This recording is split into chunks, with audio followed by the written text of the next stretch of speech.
Hello everyone, and let's get started. In this webinar we will continue talking about self-coaching. In previous webinar on this topic we have been talking about phases of trader development, about competence and expertise and difference between them. Also we have touched the topic of trading discipline, which is very big and it is impossible to cover it in one single webinar. In this webinar I will pay attention to analyzing numbers, which is trading performance. Numbers can speak louder than words, especially in trading where results are measured in numbers. And also we will continue talking about psychological issues such as negativity bias, about behavioral triggers, and other important aspects of trading psychology that every trader has to know. I invite you to listen and make notes if necessary. Most of ideas discussed in this webinar were somehow used for trading either for me or students of my educational groups. Okay, and traditional disclaimer. Before we start, let's take a quick look at this slide. Please be aware of financial risk associated with trading. Information in this webinar is provided for educational purposes only and by no means can serve as a trading or investment advice. You will have full responsibility for your trading decisions, so we encourage you to test any of ideas or concepts that you will hear. Okay. When we talk about self-coaching, we can talk about several points.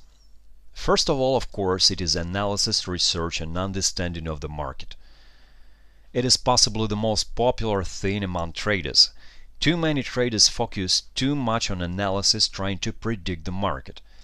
Though I'm not saying that it is impossible to predict the market from time to time, but most of the time markets are way too uncertain, and we have to wait until setups will become more clear. Patience gives real edge for a trader. And if we were able to read the market like a book every day, every single hour, every 5-minute bar, it would have become much easier to capture profit from the market every single day. But we know that really good opportunities don't occur too frequently. And the reason for that is that markets are not very predictive. And the second thing is skills of risk management. I don't mean that trader has to be able to calculate the position size.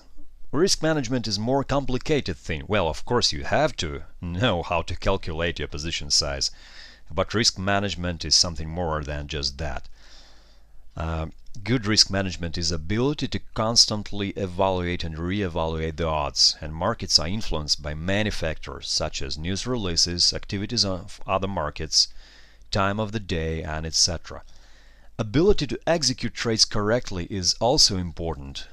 This is point number 3, which is trade execution. Here we talk about discipline, patience, and risk control. And one of the most important things is getting feedback from the market. Now, why feedback loop is so important? You know, trading edge is not a constant. It is a variable, and it can disappear over time. So to be a profitable trader, to be a successful trader, you need to change with the market. Because markets change, but successful traders, they remain to be successful. And you can only change if you analyze your trading performance. When you read your own entries from a trading journal and compare it with how market really behaves.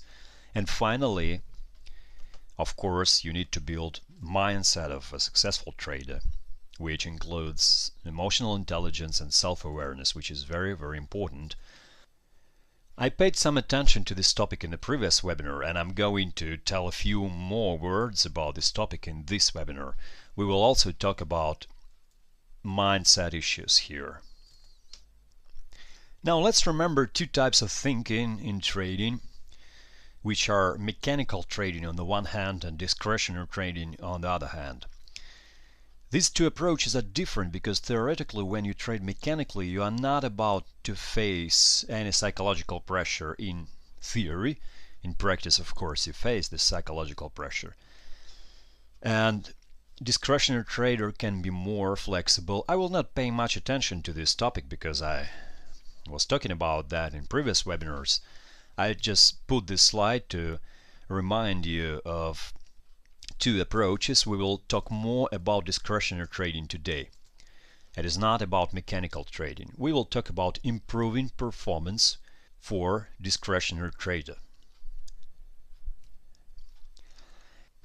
It's been said that you can manage only things that you can measure. There are basically two ways to assess your trading.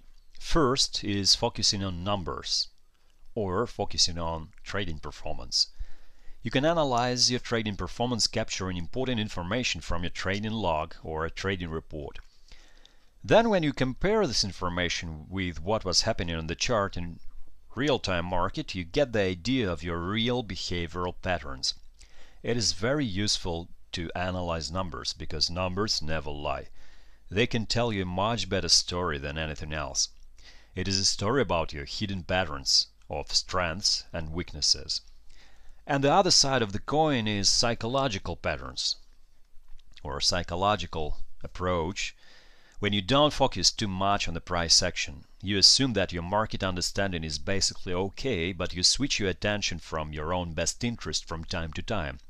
And your task is to get back to your own best interest.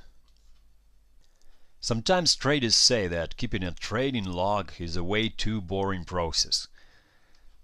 And when I was at early days of my trading career, I was using Microsoft Excel for analyzing my reports. I was putting numbers in Excel every day and analyzing it during the next day or at the end of the week or even at the weekends. Now there are some web services that allow to do that in automatic mode. Yet if you are not trading very aggressively and actively, I would recommend you to do it manually. It can be really valuable experience.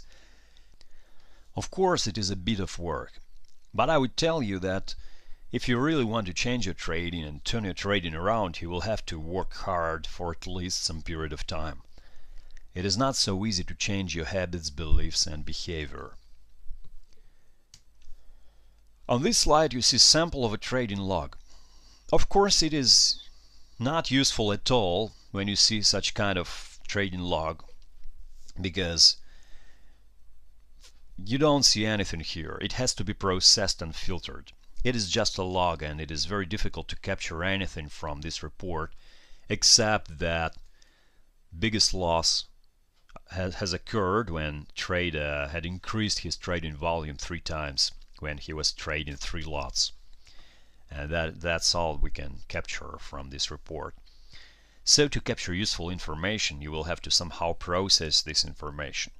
What do we really want to capture from this log or this report? First of all, it is average number of trades per week, month or any other period of time. Of course, to have these statistics, you should know what is sort of a norm for your strategy. And not only number of trades is important, but also you have to know type of the market conditions which made you increase or decrease your activity. Maybe it's not market conditions, maybe it is your previous performance that made you trade more actively. So you have to know what is the reason for your increased activity, for your possibly over trading. And secondly, it is winning or losing streaks. Sometimes it is difficult to find correlation between good trading and short-term trading performance. For example, if you employ trend-following trading systems or algorithms, you can have up to 10 or 15 losing trades in a row, and still it will be profitable trading by the longer-term period. But for short-term trading, and especially day trading, good trading more often correlates with short-term positive results. You will likely have winning streaks if you read the market correctly and make good trading decisions. And on the other hand, losing streaks can be an indication of inappropriate decision-making process. It is an indication that we will more likely have to change something in our trading, whatever it is. Maybe it is our trading ideas, which are not very good, or trade execution, which is not accurate. And of course, we have to monitor our position sizing if we violate our risk management rules, or if our position sizing is incorrect. It is often an indication of incorrect execution. And of course it is timing. If you find that your losing or winning trades gravitate to certain hours of the day, it may be the sign that possibly you try to trade within periods of low volatility. I will show you later in this webinar how it works one more time, but timing is very important. Also, you can notice that some of your trades gravitate to some day within a week, I mean some profitable trades. For example, you trade more profitably in Wednesday or Thursday, but possibly Mondays can generate losing trades in the whole distribution of your trades. And the first thing worth analyzing is trying to compare your best and your worst performance. And you want to see what was happening in the market at that time. You may find that your overtrading occurred when day was neutral. It is a very popular pattern. For example, when market finally has not shown any signs of action, but you notice that you were generating much activity. I will say that it can be easily explained because market generates many tests and fake movements within such a day. You may decide that now market is ready to go and I will step in. Then it reverses, then you re-enter again, and finally you think that it will be very silly to miss a final breakout and try to re-enter several times more. And of course you may find yourself getting in and out, in and out, in and out all day long. And it may lead to severe loss or severe drawdown if you don't have any daily loss limit. That's why I tell you that this kind of behavior is very popular. And there are many cases, or at least I have seen many cases, when trader loses money within neutral day when nothing really happens. It is very strange, but many traders increase their activity within neutral days. And they decrease their activity within trending days, which is also very strange. Now let's look at the example of yesterday's trade. I was trading the breakout momentum trade using this bar, using this initiative bar or a candlestick, breaking the level 118.45 or so, I don't remember the exact level. And notice what has happened after that. We see 1, 2, 3, 4, 5 30-minute bars, or more than 2 hours of no continuation. So market is telling us that this day will possibly not be trending. And I have exited this position without any loss, or even with a few pips of profit. And you see that finally this day is absolutely neutral with minor decline. And if I insisted on trading within this day, if I would try to enter a short position here, or let's say long position here, or even short position here again, well, this trade would have become profitable one, but it is not a day trade, it's a swing trade with position holding overnight. But eventually I would have generated 3 to 4 or even 3 to 5 losses in a row. And you see that this day eventually is absolutely neutral, but there are plenty of opportunities to generate many losses within such a day. So neutral type of activity can finally lead to numerous rapid breaks with no continuation and can lead to overtrading. It is bad market condition for breakout momentum trade, and that's why you should have daily loss limit and limit your number of attempts when you see such kind of action. It is psychologically hard to miss a good trade, but good trade is not your responsibility. Do not fight for the good trade. Fight for limiting bad ones, and your trading will turn around. As for trending days, traders also tend to be very conservative, if not to say risk averse, when they see fast-moving market going in either direction. And traders often prefer to take modest profits, leaving too much money on the table. That's how trading psychology really works. Traders are aggressive when they have to be risk averse, and they avoid risk when they have to be aggressive. And I want to show you once again an example of trade from American dollar versus Canadian dollar made in January How do you think, how many traders were really able to hold this position for at least 1 week? I have received a few emails from students of my educational group who were trading the breakout from this trading range, and they have captured 3-to-1 profit-loss ratio here, so that is pretty successful. But in fact, market conditions were very strong trending, and we should have held this position until it reaches target. So you see, it requires a bit of patience, and you have to be more aggressive. So you may buy some here, then also add to your position here, here, and finally close your position at the target of 1.46 or 1.4550, which was my target. So if you see trending days in the market and at the same time you were not trading aggressively or you were not involved in the action, and if it is a pattern, if it is a repetitive pattern, then you should pay attention to that.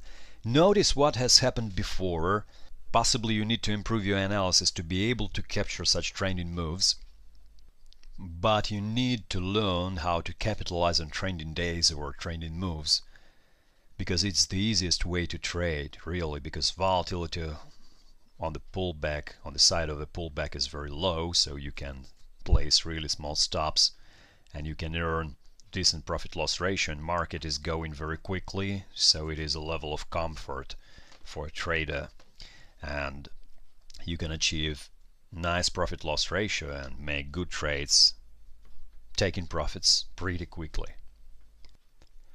Now if you put some time and effort to analyze your frequency of trades, especially when these trades gather into losing streaks, you may find that sometimes you may be too aggressive once you see relatively high or low price.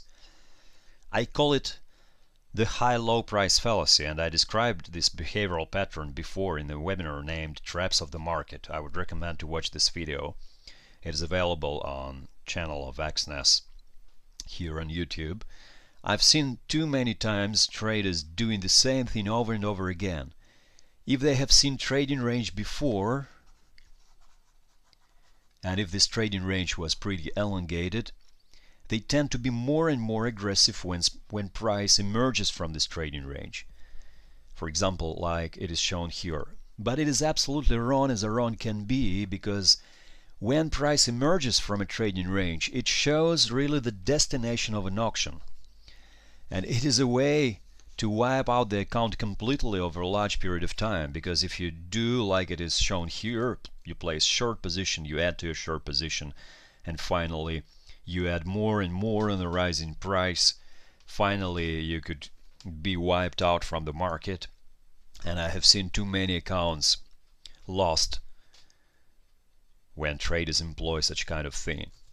It might be the rising market or a falling market. They try to buy bottoms or they try to sell tops, whatever it is.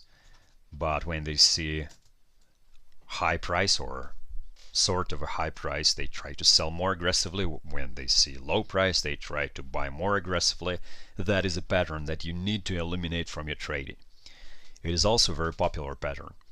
So answer the question, do you tend to open more short position against ascending trend or more long position against descending trend? Sometimes losing streak occurs when trader is right about the market action in whole, but still he can't execute his trade correctly. The most popular example is the following. Market is trending and trader decides to trade in the direction of this trend, using small pullbacks, getting stopped out very quickly, only to see that market is about to renew highs, so it is going in the predicted direction. It means that active phase of the auction might be already completed and market goes sideways with a trending component. Traders try to capture pullbacks acting as if trend was still in active mode. They want to see something like that. But it is already mature and trader has to treat it as a trading range and trade within this range. But of course in the direction of the previous trend. filtering his trades and searching for trades or accepting trades only in the direction of the trend, because it really helps to filter bad trades and achieve better results. Do you remember that the most difficult way is capturing a reversal and the easiest way is trading in the direction of the dominating trend? When you analyze your number of trades, it can also be helpful in case you know your typical distribution of results, your average number of trades that is good for your trading strategy. For example, in my trading, it is okay to have 20 to 30 trades a month because I'm not a very active day trader. For other traders, it is okay to have 50 to 60 trades a month. And if you make significantly more trades or less trades than this average number, it can be sign of overtrading or insufficient commitment. And of course, it's easier to analyze your performance if you are a short-term trader than in case you employ trend-following trading methodology, because you can have many losing trades and eventually they are covered with small number of successful trades. And it is not representative to have many losing trades here. When you trade in short-term perspective, when your targets are average, so your correlation between good trading and short-term trading results is more prominent. And finally, you can build distribution of trading results for some period of time within a day or even for some day within a week. Of course, you may find no useful information, but sometimes you can see that most of your successful breakout momentum trades occur during first 2 hours of US session, when new financial institutions come into the market, new banks, new players, new information, including economic reports, economic releases, and it sometimes can give you a clue what to focus on. For example, I've improved my results in day trading when I filtered my trades and decided not to trade in the mid-session of Europe. And of course, you can capture that some of your days may be more losing than other ones. For example, when I was analyzing my performance in early days of my trading career, I have noticed that my results for Monday were more losing ones than for any other day, because I had a belief that trending days have to occur at the first day of the week. I don't know where I have taken this belief from. When I started to trade less aggressively during Mondays, I have improved my trading results. Now I want to say a few words about winning mindset and how to build it, because it is an important part of self-coaching. We have touched this topic in previous webinar, but I want to go through it once again and add a few points. First of all, it is anchoring in the now moment, which includes developing emotional intelligence and self-awareness. Then it is ability to sustain positive attitude. It is not about positive thinking. It is about paying more attention to your strengths than to your weaknesses. It is very important because we build our expertise relying on our strengths, not weaknesses. You can't be successful just getting rid of something. It doesn't work that way. You have to know what you do right and do it more and more and make an edge out of it. And finally, you can develop as a trader using behavioral approach. It is much easier to anticipate your response than to deal with consequences. When you know how you are about to react in certain conditions, you will keep your internal observer awakened and sustain decent level of self-awareness, which will increase your level of discipline. I will not talk much about keeping a journal. I stressed the importance of a journal in previous webinar. The basic rule is you become neutral to what you are writing about. At the moment of writing, you are not a trader, you are a self-coach. And this position contains much resource. Now, what is about negativity bias? It is a very interesting feature of our brain that probably roots in the early past, when our ancestors had to be very attentive and recognize danger very early, being able to escape or fight to protect their lives. Our neocortex is pretty young in comparison with the reptile brain, which is very old. So many of our instincts lie in the reptile brain, and we tend to focus more on negative information as a result. Something that we treat as a danger will automatically get inside our focus, grabbing more and more attention. In trading, we often treat losses as a danger, especially if we trade aggressively, taking significant risks. And it explains a lot. We tend to drop our positions very quickly. We tend to be risk averse when there is really good opportunity because we don't focus on the good. We don't focus on successful setups. We don't focus on strengths. And we have to develop this ability. The good news is that we can consciously focus on the right things. Before the day ends, notice and write down in your journal what have you done right. Even if you eventually lost some money, there are definitely things that you have done right. Write it down in your journal because it's very important. You need to focus more on the right things. It's nothing wrong about that because you will not focus less on mistakes because your brain will not let you do that. And finally, you can work on your triggers. What is a trigger? It is an event that sort of pushes the button inside of your brain. And sometimes people who give up drinking and smoking are advised to do the same. If you notice any repetitive pattern, I mean destructive pattern in your trading, you may notice what is the trigger for such kind of behavior. It may be physical condition, it may be volatility that suddenly appears in the market combined with some level of tension or excitement. And if you know that you tend to react on volatility, you will be much better prepared when next time you will see big trending bar with elongated body. So if you have such kind of table, you will be much better prepared to the event. And of course you can grade level of your emotional pressure in the column reaction. For example, here I have put several numbers, 7, 8, 7, 6, so it's pretty subjective. You can put any number of your choice. It means it just measures level of your emotional reaction.